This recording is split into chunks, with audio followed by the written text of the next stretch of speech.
Yeah, I remember Vietnam, and my entire family came with me. So we have like tons of generations in the family. Like we have a big family. Oh, really?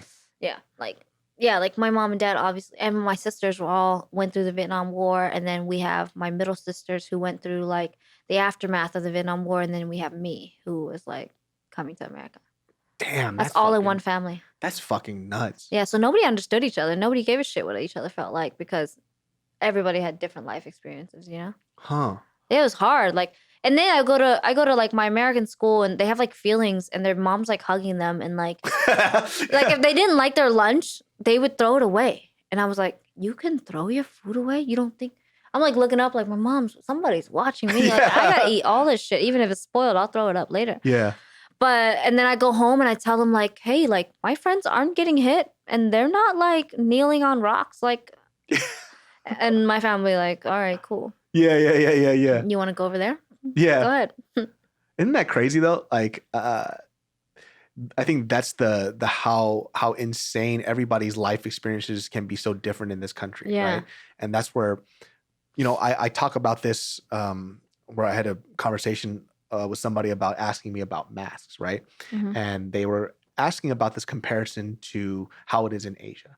And they go, well, in Asia, people wear masks, right? I was like, well, for me anyways, this is how I see it. This is not, I didn't read this anywhere or I'm not coming from a scientific standpoint. This is just my perspective in my life because I have traveled across Asia and I've seen everything.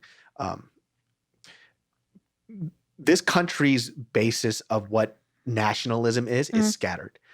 What people believe in national pride in the United States is going to be different from the person next to me to the person down the street. In Asia, it's a little more cohesive. I'm not saying everybody in Asia has the same idea, but their identity as a nation is very, very similar. Like for me as an Asian American kid that grew up in Sacramento in California, my idea of what an American is doesn't really have a face, right? It's somebody who wants to pursue their life here and whatever happiness and whatever dream that they want. Yeah. But there's somebody out in the South that's going to be like, I agree with that too, but it's only for white people. Yeah. So this country's identity is so scattered. Well, it's a good and a bad, It's scattered because it's not really an indigenous country. It's of everybody coming here and everybody has different views and different experiences, and was told different stories by their mom and their grandma and like is treated differently, So it's hard to compare America to anywhere else. And also America sees a nation as borders.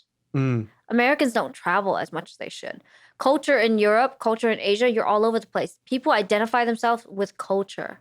So like in Asia, if you're Vietnamese, you go to Thailand, you're Vietnamese because you have different taste in food. You talk a little different, whatever. But you don't see it as like, I don't know, America just kind of sets themselves apart so much. Yeah. And they take pride in setting themselves apart. And I think that is a weakness of ours. It's not really something to be prideful of. I think we need to see the rest of the world more to be able to understand ourselves. I mean, it's hard too for people here just because I think we can even go further back of how this country was started. Yeah, this country was started through. It's kind of impossible to have like, like definitive pride, but like pride in which part of the nation, pride in which part of history, pride from what house, so it's crazy. But like the whole mask thing, it's quite fucking simple.